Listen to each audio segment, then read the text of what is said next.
माँ कल दीपावली में लक्ष्मी पूजा के समय आप यही साड़ी पहनोगी। सावित्री जी को गाजरी रंग की सुनहरे बॉर्डर की साड़ी उनके हाथ में थमाते हुए नताशा बोली। बहू तुम बेकार की जिद ना करो, मैंने पूरी जिंदगी सफेद रंग पहन के निकाल दी, अब तुम नई रीत ना चलाओ।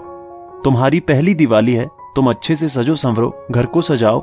मेरी दिवाली तो तुम्हारी और वंश की खुशियां देखकर ही मन जाएगी।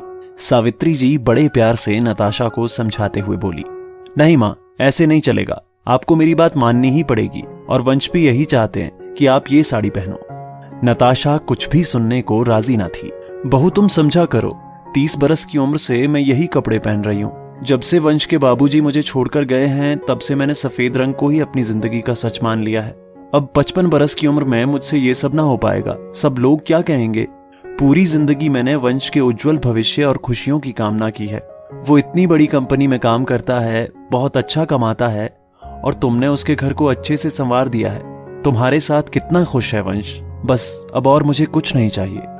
वंश ने मुझे सब बताया है माँ कि कैसे आपने सबके कपड़े सिलकर घर का खर्च चलाया है और हमेशा वंश की पढ़ाई और उसकी जरूरतों को पूरा किया है। अब जब वंश इतना अच्छा कमाते हैं, हमारे पास सारी सुविधाएं हैं, तो आप वो सब क्यों नहीं करती जो आपको अच्छा लगता है। बहू सब लोग क्या कहेंगे, बूढ़ी घोड़ी लाल लगाम, मुझसे ये सब ना हो पाएगा। अरे माँ, आप क्यों परेशान हो रही हैं? आप जिनकी चिंता कर रही हैं उन्होंने आपका संघर्ष नहीं देखा है। कैसे आपने अपनी सारी इच्छाएं पीछे रखकर अकेले दम पर वंश को बड़ा किया है। एक नानी जी ही थी जो आपका सहारा बनी थी। बहू देखो, कल बड़ा त्योहार है, बड़ा शुभ दिन है। मैं नहीं चाहती कि मेरे कारण घर में बवाल हो। तुम घर की लक्ष्मी हो, तुम अच्छे से सजो, बस मैं इसी में खुश हो जाऊंगी। यही तो मैं भी कह रही हूं माँ, ये घर आपका है तो फिर इस घर की लक्ष्मी सबसे पहले आप हैं। अगर आप काम ना करती तो ये परिवार कैसे चलता। इसलिए हमारे घर की बड़ी लक्ष्मी और अन्नपूर्णा तो आप ही हैं। इसके बाद मैं छोटी लक्ष्मी। नताशा सावित्री के गले में पीछे से हाथ डालते हुए मुस्कुराते हुए बोली। बहू के सामने हथियार डालते हुए सावित्री जी बोली, ठीक है, अब तुम नहीं मानोगी तो मैं पहन लेती हूं तुम्हारी लाई हुई साड़ी।